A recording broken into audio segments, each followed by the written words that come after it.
시편 28편을 듣고서 이어 29편을 들으면은 두 시편이 비슷한 교훈을 전한다는 것을 금방 압니다.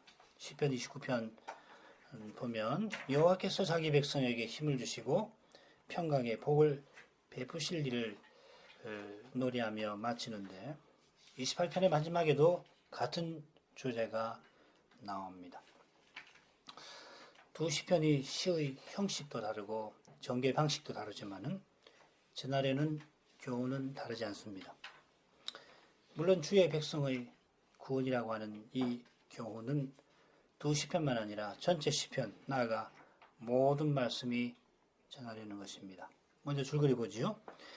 1, 2절 하늘에는 영광, 찬송할 여호와의 영광에 관한 내용이 나오고 그 다음 3절부터 9절에는 여호와의 영광스러운 역사, 일하심, 특별히 여호와의 소리라고 하는 표현을 통해서 나옵니다. 그리고 10절, 11절은 여호와의 영광스러운 통치로 땅의 백성들에게 평화와 구원, 복이 약속되는 내용입니다.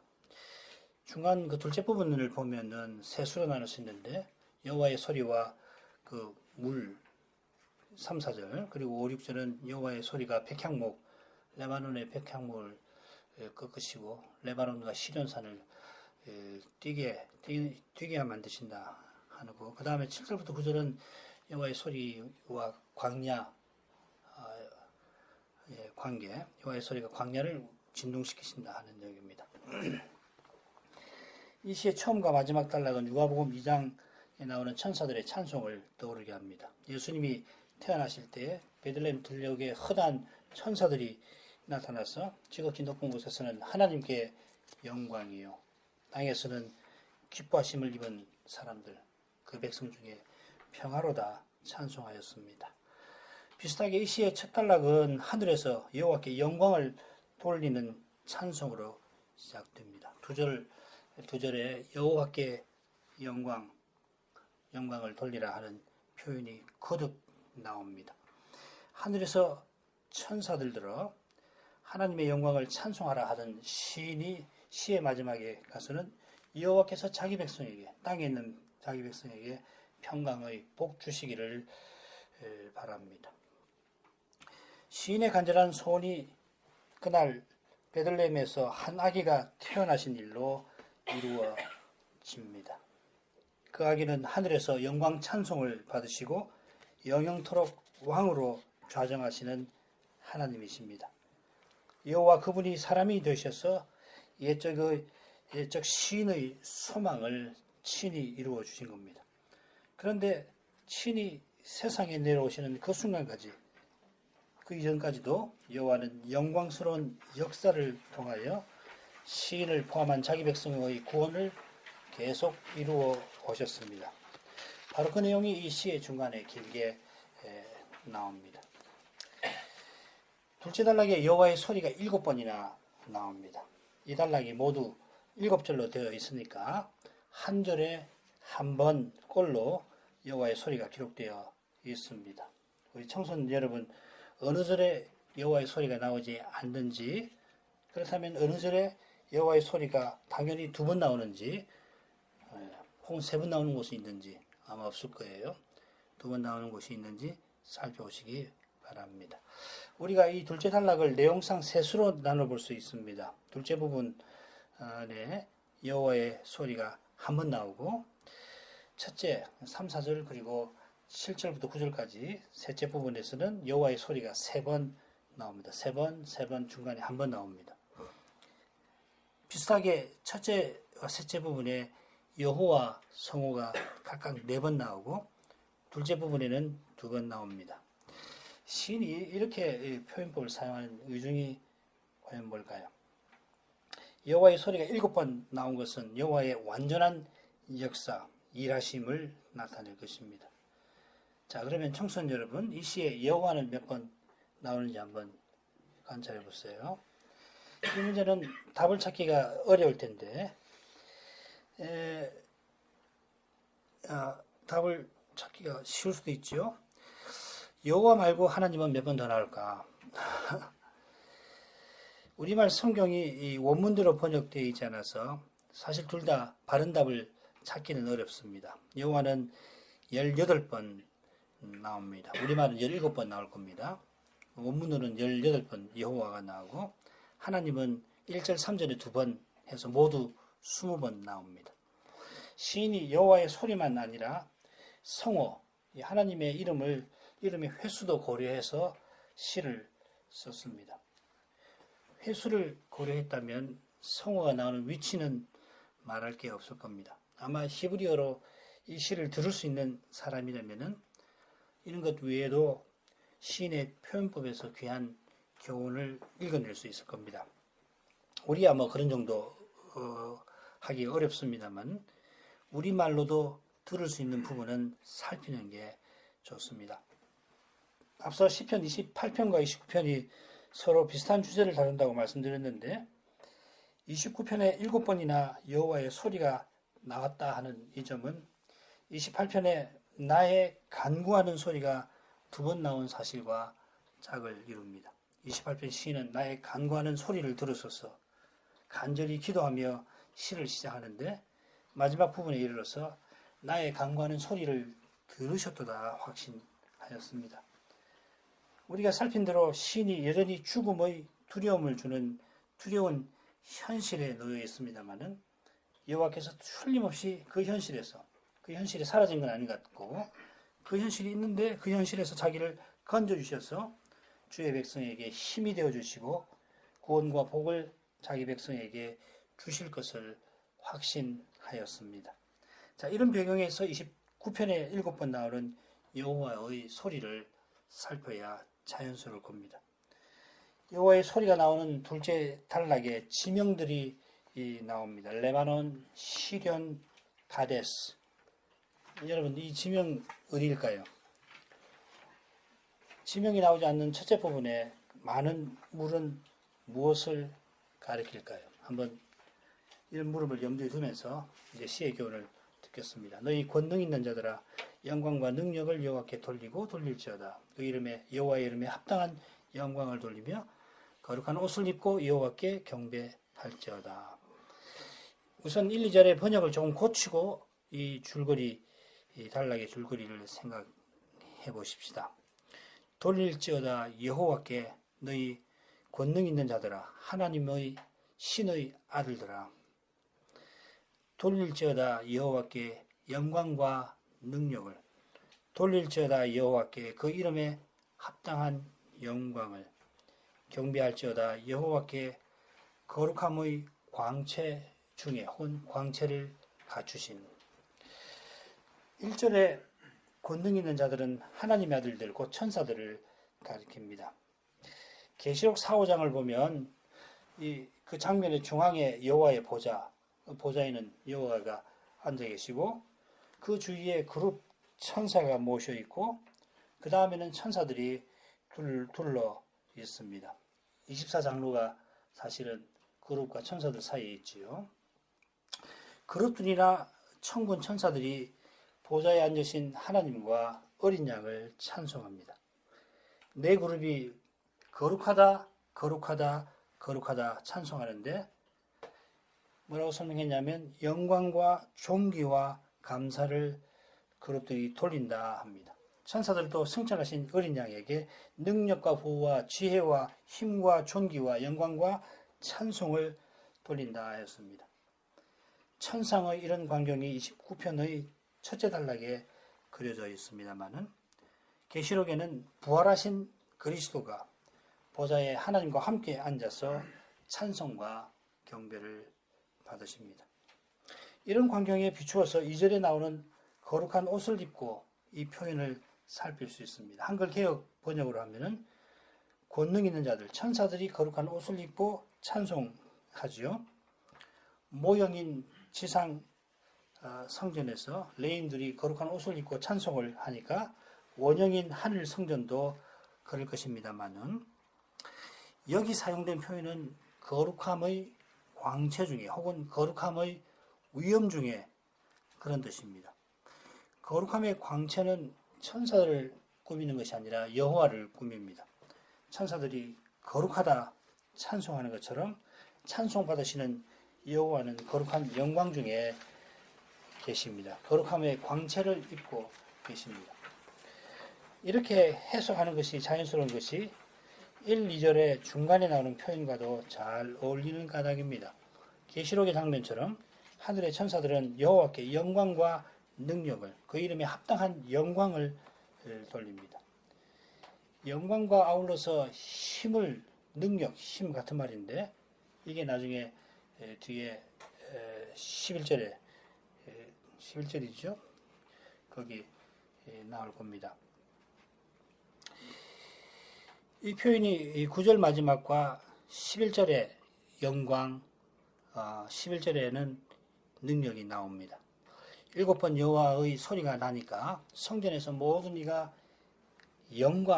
영광이라 혹은 영광하고서 찬송합니다. 모두가 영광을 돌리는 여호와는 자기 백성에게 힘을 주십니다. 그 힘의 내용이 원천 혹은 그 내용이 둘째 단락에 묘사되어 있습니다만은 10절에 영영토록 왕으로 좌정하시는 하나님은 힘, 곧 능력의 하나님이십니다. 그분의 능력은 과연 전능입니다. 바로 이것이 그 이름에 합당한 영광과 붙어 있습니다. 여기 그분의 이름은 단연 여호와겠죠.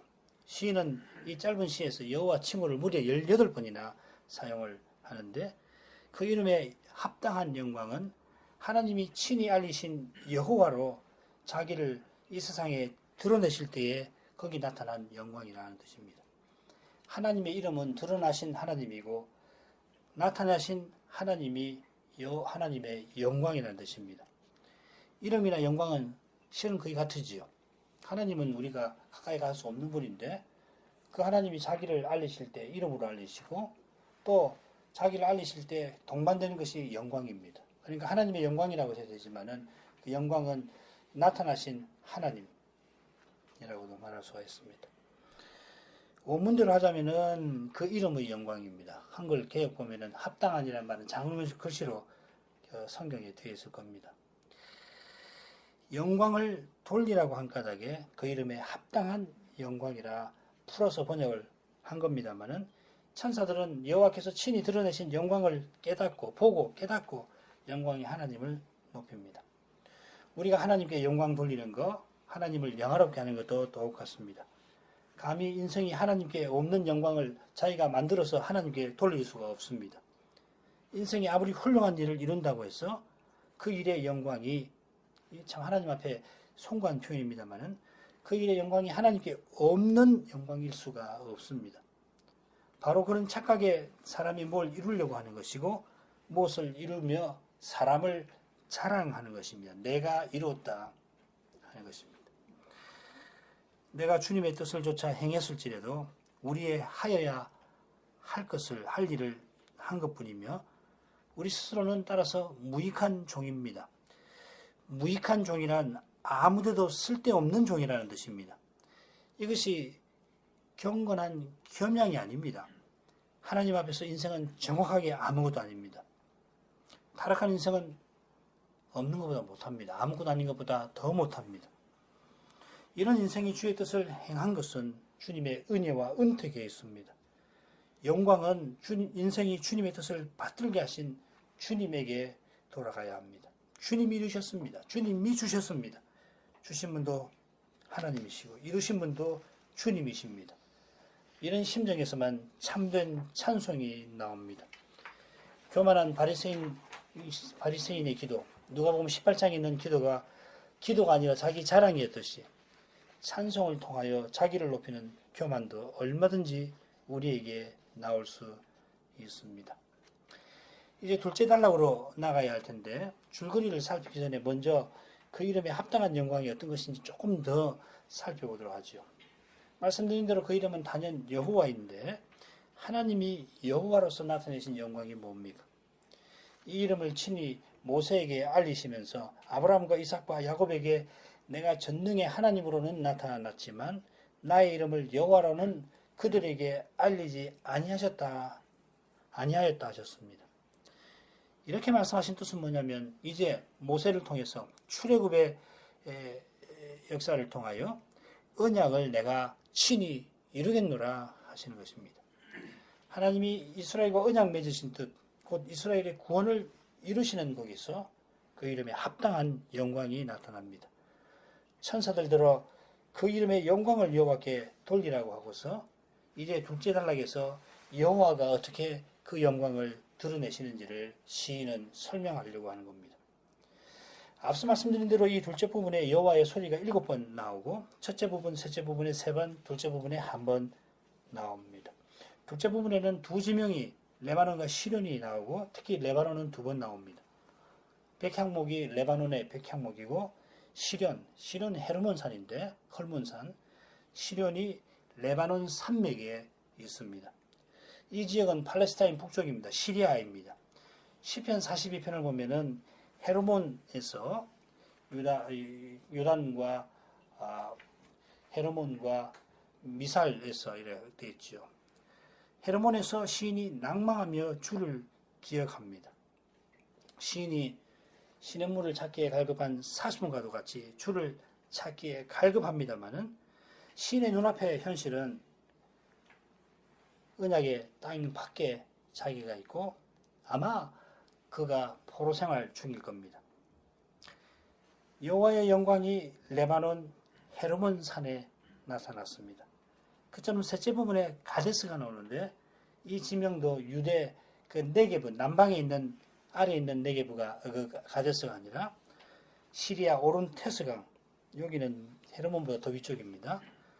그 강가에 있는 가데스 광야로 보는 것이 좋습니다. 여호와의 이름에 합당한 영광이 이 시리아 땅에 나타난 이유가 뭘까요? 시편 42편과 같이 시인이 이곳에 포로 잡혀 있는 걸까요? 그런 점에서 10절에 나오는 홍수를 한번 생각해 보십시오. 이 홍수라는 말, 마블이라는 말인데 이 홍수는 이것 말고 창세기 6장부터 11장에 12번 나오고 그 12번은 모두 노아 홍수를 가리킵니다. 갑자기 여기 홍수라는 표현이 사용된 게 흥미롭습니다만은 이건 틀림없이 3절에 있는 많은 물과도 붙어 있습니다. 우리가 시편 18편에서 같은 표현을 봤는데 그 표현의 배경도 이것과 비슷합니다. 읽어보겠습니다. 다윗이지요. 여호와께서 하늘에서 뇌성을 바라시며 같은 표현이지요. 지존하신 자가 음성을 내심이여 지존자의 소리 살을 날려 저희를 흩으시고 번개로 파하셨도다. 저가 위에서 보내서 나를 취하시며 많은 물에서 나를 건지셨도다. 나를 강한 원수와 미워하는 자에게서 건지셨으며 많은 물은 여기서 다윗을 대적하는 원수들 열방을 가리킵니다. 18편 표제에 나오는 대로 여기서도 많은 물, 이 29편에서 많은 물도 시인과 언약 백성을 대적하는 열방을 상징하는 것 같습니다. 시인의 현실은 열방이 대적하는 현실인데 홍수가 암시하듯이 하나님의 심판으로 언약 백성이 열방에게 망해서 포로 잡혀가는 중이 아닌가 생각합니다. 이는 시편 25, 26, 27, 28편에서 생각한 배경이기도 합니다. 언약 백성과 시인이 언약의 땅에서 쫓겨나서 포로 잡혀간 거기서 여호와 이름에 합당한 영광이 나타났습니다. 자, 이런 배경을 놓고서 둘째 단락 3, 4절 읽지요. 여호와의 소리가 물 위에 있도다. 영광의 하나님이 뇌성을 바라시니 여호와는 많은 물 위에 계시도다. 여호와의 소리가 힘 있으며 여호와의 소리가 위엄차도다.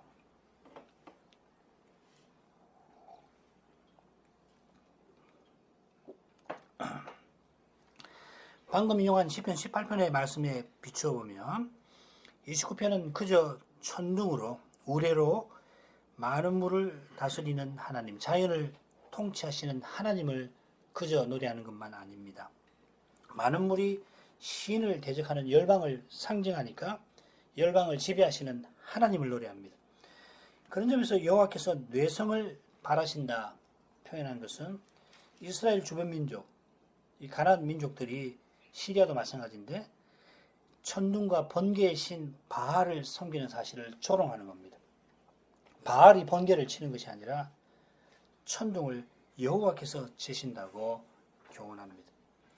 이방신들은 거짓이고 참신은 오직 여호와 한 분이십니다. 그런 까닭에 이방 나라가 자기 신들을 힘입어서 이스라엘을 포로로 잡아간 줄로 알고서 자랑할지라도 그 일도 많은 물 위에 계시는 하나님이 친히 이루신 것입니다.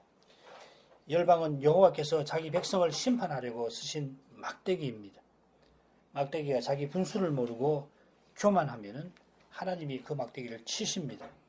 바벨론이 교만할 때 하나님이 바벨론을 하루에 멸해버리셨습니다. 이런 뜻이 여호와께서 많은 물 위에 계신다는 표현에 담겨 있습니다. 그 앞뒤로는 여호와의 소리가 나오죠. 뇌성을 바란다는 표현도 여호와의 소리와 붙어 있습니다. 시편 18편은 그렇게 되어 있죠. 여호와의 소리가 물 위에 있는데 그 소리가 우레 같아서 힘있고 위험이 있다 하였습니다. 그 소리가 그저 강력한 것만 아니라 위험이 있어서 그 듣는 사람에게 심판의 두려움을 불러일으킵니다. 하나님이 언약을 이루려고 열방을 심판하시는 장면인데 신이 왜 여호와의 소리라고 표현한 것입니까? 아마도 시편 28편에 나온 나의 간구하는 소리라는 표현에서 소리에 비추어서 시인의 의중을 헤아릴 수 있을 듯합니다. 시인이 악인과 행악하는 자와 함께 하나님의 심판받는 것을 두려워하면서 간구하는 소리로 간절히 기도했는데 그 소리를 하나님이 마침내 들으셨습니다. 들으신 여호와께서 응답의 소리를 시인에게 알려주신 겁니다. 여호와의 응답이 실로 견고하고 확실한 까닭에 시인은 여호와의 소리를 7번이나 언급합니다. 어쩌면은 시인이 지금 포로로 끌려가는 중에 큰 우레 소리에 물이 진동하는 광경을 보았던 것에 빗대서 하나님의 거룩한 통치를 표현했는지도 모르겠습니다. 번개와 큰 우레에 레바논의 큰 백향목이 꺾여 쓰러지는 광경, 포로 잡혀가면서 거대한 산들이 뒤흔들리는 광경, 광활한 가데스 광야가 진동하고 거기 빽빽한 수풀들이 불에 확 타서 사라지는 광경을 보고서 형선 여러분, 이런 광경을 포로가 볼 때 어떻겠어요? 포로 잡혀가는 사람이 볼 때는 끌려가가지고 어두컴컴한데 비는 내리고 번개치고 막 광야는 흔들리고 나무들은 꺾여서 쓰러지고 수풀에 불이 타서 사그라지고 이런 광경을 포로 입장에서 한번 생각해 보십시오. 그 광경을 보고서 그러나 시인은 그처럼 강력하게 그보다 더욱 강력하게 여호와께서 이스라엘을 무너뜨린 열방을 심판하실 것을 확신하고서 그 확신을 이렇게 표현했는지도 모르겠습니다. 여호와의 소리라는 표현은 여호와께서 말씀하신 대로 이루실 것을 뜻할 겁니다. 시인이 백성과 함께 언약의 땅을 벗어나서 허벌판에서 천둥 번개치는 그 어둠 가운데 지금 끌려가고 있습니다마는 여호와께서 맹세까지 하시며 약속하신 그 말씀을 붙듭니다. 그 약속을 조차 주님의 이름을 불렀던 시인의 간구 소리를 주님이 들으셨으니 그 확신을 주셨으니 틀림없이 약속대로 이루실 것입니다. 눈앞의 현실은 포로 잡혀가는 시인과 백성에게 점점 어렵습니다. 끌려가는데 비까지 내립니다. 천둥이 칩니다. 무섭습니다. 나무가 꺾여 쓰러집니다. 어떻게 될지 모릅니다. 그 나무에 맞아서 죽을 수도 있습니다. 그러나 그 현실 위에 계시는 하나님은 그 이름에 합당한 영광을 드러내실 것입니다. 거룩함의 광채 가운데 계시는 여호와는 사람의 생각이 미치지 못하는 방식으로 그 언약을 이루실 것입니다. 눈앞에 절망적인 현실에 연약한 인생은 주저앉을 수밖에 없습니다마는 심지어 주저앉아버리는 이 연약한 백성을 통해서도 주님은 그 거룩한 뜻을 이루십니다. 우리 인생은 그저 주님의 약속을 붙들게 해주시기를, 약속하신 주님을 꼭 의지하게 해주시기를 기도할 뿐입니다. 그 기도는 주님이 외면치 아니하실 것입니다. 주님이 연약한 우리를 붙들어 기도하게 하신 것이기 때문입니다. 둘째 부분, 여호와의 소리가 백향목을 꺾으시며 여호와께서 레바논 백향목을 꺾어 부수시도다. 그 나무를 송아지같이 뛰게 하시며 레바논과 시론으로 들송아지같이 뛰게 하시도다. 이 부분의 교훈을 알기 위해서는 지명에 주의해야 합니다. 앞서 설명해 드린 대로 레바논 산맥과 시련산, 헤르몬산, 이 산들의 울창한 백향목들이 거대한 번개와 우리에 흔들리고 꺾여 넘어지는 장면이 이 부분의 문학적 배경입니다. 시련은 헤르몬산입니다. 헤르몬산은 시리아 지역에 있는 레바논 산맥에 속한 큰 산입니다. 한글 개역 성경은 6절에 그 나무를 뛰게 하신다 했는데 번역을 조금 바꾸는 것이 좋습니다. 레바논을 송아지같이, 시련을 들송아지같이 뛰게 하시도다. 울창한 백향목들이 번개에 산산이 부서지고 천둥 소리에 깜짝 놀라는 송아지가 뛰듯이 큰 산과 다른 산들이 흔들립니다. 말씀드린 대로 시인과 백성이 시리아 지역에 포로 잡혀 있거나 그 포로 잡힌 채로 이 지역을 지나가는 중인데 그런 중에 이 광경을 보았을 수 있습니다. 헤르몬산은 바알 숭배의 본산으로 만년설을 이고 있어서 그 기초가 영원히 흔들리지 아니한다 아는 것을 가리키고 거기 울창한 백향목은 바알 섬기는 사람들에게 장엄함, 힘, 품위를 상징해서 이 나무를 가지고서 신전이나 궁궐을 건축하는 데 씁니다. 이사야는 여호와의 날에 심판받는 교만한 자들을 언급할 때에 레바논의 백향목을 들었습니다. 이런 백향목이 번개에 부서지고 천둥에 레바논 산들이 흔들리는 광경을 보았던 시인은 바알 섬기는 자들, 열방의 교만한 자랑이 여호와의 심판에 부끄럽게 될 것을 생각합니다. 천둥 소리의 시인은 여호와의 말씀을 기억합니다. 과연 여호와의 소리에 그분의 말씀 한마디에 심판은 온전히 시행될 것입니다. 당장은 사람의 시끄러운 소리가 귓가에 쟁쟁하겠습니다마는 여호와의 소리가 나면 다 잠잠해져 버릴 것입니다. 그리스도의 교회와 신자는 하나님 말씀을 잠잠히 기다립니다. 그분의 말씀이 들리면, 그분의 소리가 울리면 모든 것이 바로 잡힐 것입니다. 말씀하신 그분이 친히 이루실 것입니다. 셋째 부분, 시는 언약의 땅에서 좀 더 북쪽으로 올라갑니다. 여호와의 소리가 화염을 가르치도다. 여호와의 소리가 광야를 진동하시며 여호와께서 가데스 광야를 진동하시도다. 여호와의 소리가 암 사슴으로 낙태케 하시고 삼림을 말갛게 벗기시니 그 전에서 모든 것이 말하기를 영광이라 하도다. 7절을 5, 6절에 붙여서 살필 수 있습니다만은 여호와의 소리의 횟수를 고려하면 8, 9절을 붙여서 살피는 것이 8, 9절과 붙여 생각하는 것이 좋고 내용도 그렇습니다. 물론 9절 후반절 그 전에서 모든 것이 말하기를 영광이라 하도다. 이것은 둘째 단락, 전체 단락의 맺은 말이 될 것입니다. 하나님의 전에서 영광하고서 찬송이 터져나오는데 이 장면은 둘째 단락 처음 부분 3절에 하나님을 영광의 하나님이라 부른 것과 잘 어울립니다. 영광의 하나님이 그 소리로 이런 일을 행하신 것을 말하고 그것을 본 하늘에서 영광이로다 하는 겁니다. 이번에는 가데스 광야가 배경입니다.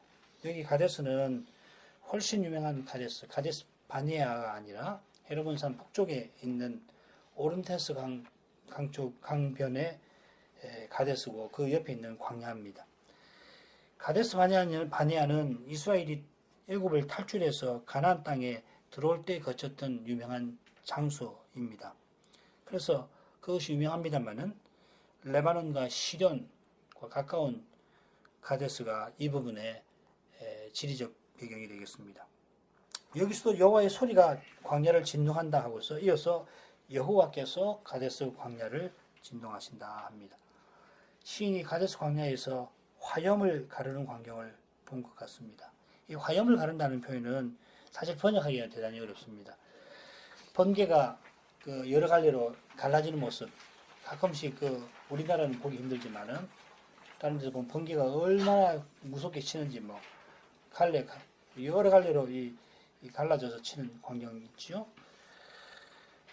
레바논 산들이 흔들리는 여러 갈래로 갈라지는 모습, 그리고 번개풀이 번쩍하는 그 모습을 가리킬 수 있습니다. 저는 여러 갈래로 갈라지는 모습이 아닐까 생각드는데, 동사를 보면 큰 번개가 여러 갈래로 갈라지면서 어마어마한 우레소리가 납니다. 그 소리에 광활한 광야가 흔들립니다. 깜짝 놀란 암사슴들이 낙태하고 그 번개불에 광야의 숲들이 삽시간에 불타서 사라져버립니다. 눈앞에는 대자연의 장엄하고 두려운 광경이 보입니다마는 시인은 믿음의 눈으로 하늘 성전의 아름답고 장엄한 광경을 봅니다. 이 성전은 지상 성전이 아니라 시의 처음에 나온 하늘 성전입니다.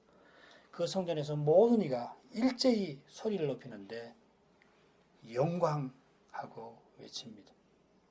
참 이 상상해 보면 멋지죠. 군더더기 없는 거예요. 이 영광.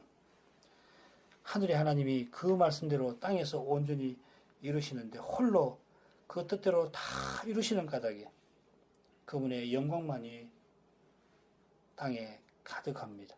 열방이 이스라엘을 무너뜨리고 그 힘과 영광을 자랑하는 교만이 세상을 채웠습니다마는 포로로 잡아가던 그 승리자의 소리를 한번 생각해 보십시오. 얼마나 시끄럽습니까? 얼마나 요란합니까? 사람을 자랑하는 소리가 가는 곳마다 가득 채워졌을 겁니다마는 여호와의 소리에 소란한 세상이 잠잠하고 자랑하던 인생이 부끄럽게 됩니다. 세상과 인생은 간대없고 영광의 하나님만 전부가 되십니다. 그 광경에 하늘의 천사들은 그저 영광하고 외칠 뿐입니다.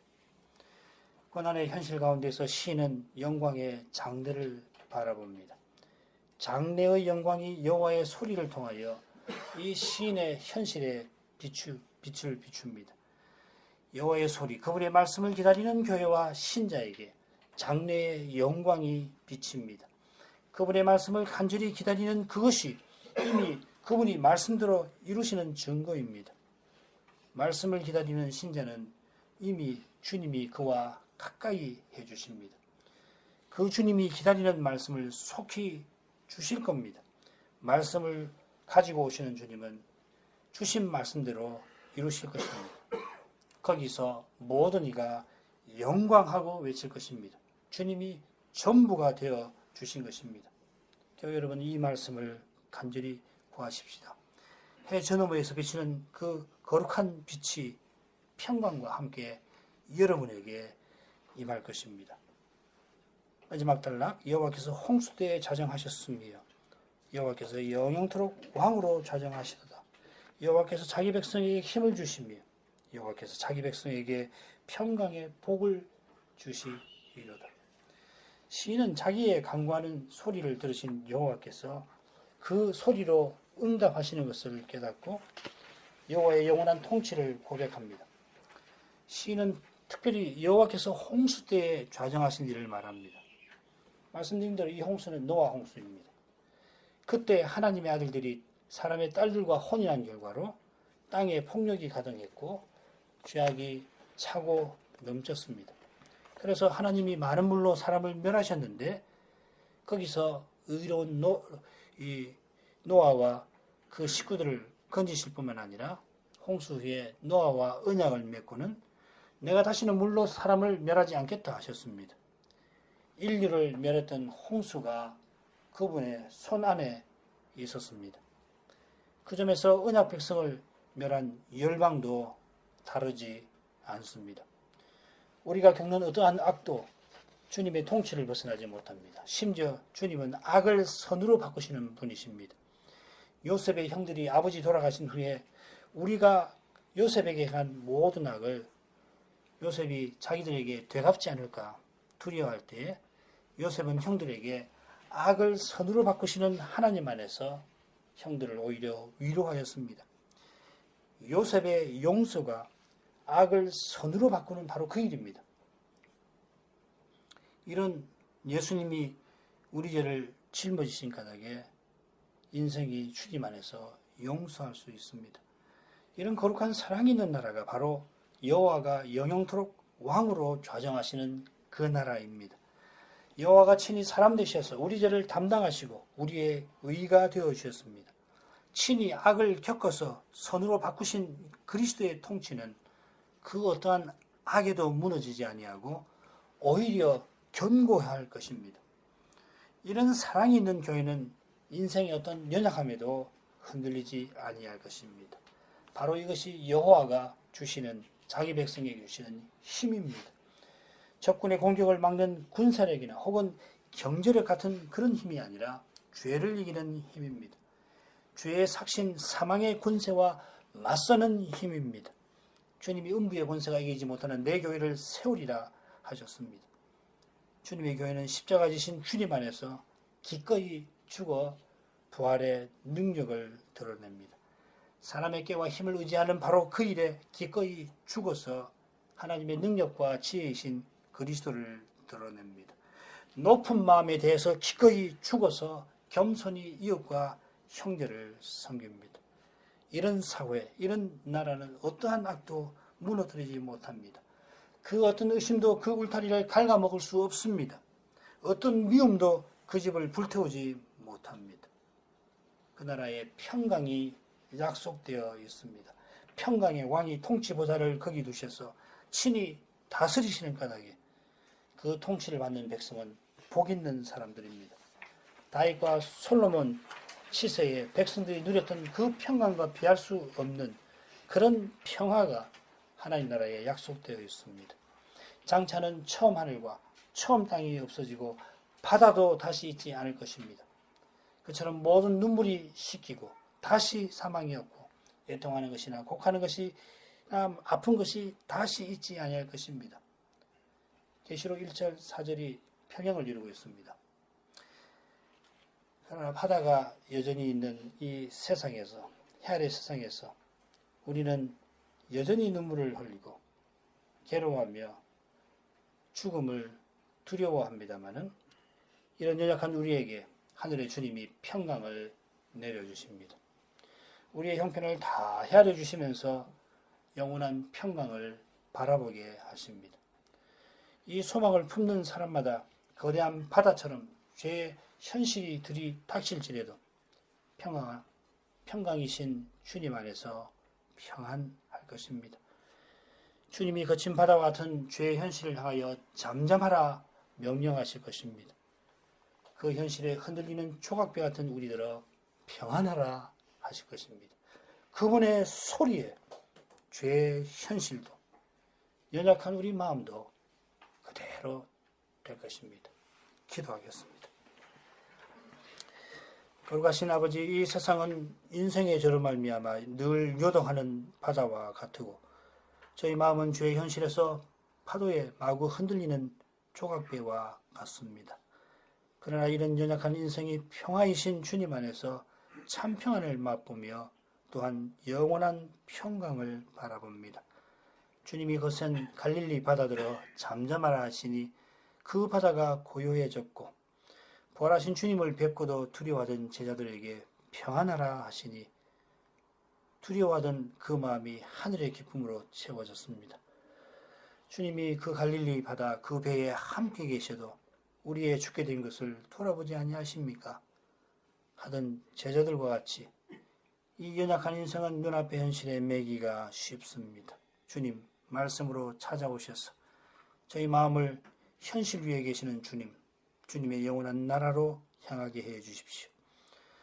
그 나라의 그 장엄한 광경, 하늘의 장엄한 광경을 믿음으로 보고 영광하고서 주님을 찬송할 수 있게 해 주십시오. 주님의 말씀은 실로 능력이 있습니다. 그 말씀을 간절히 기다립니다. 주님이 말씀하시면 말씀하신 그대로 이루어질 것입니다. 예수님 이름으로 기도합니다. 아멘.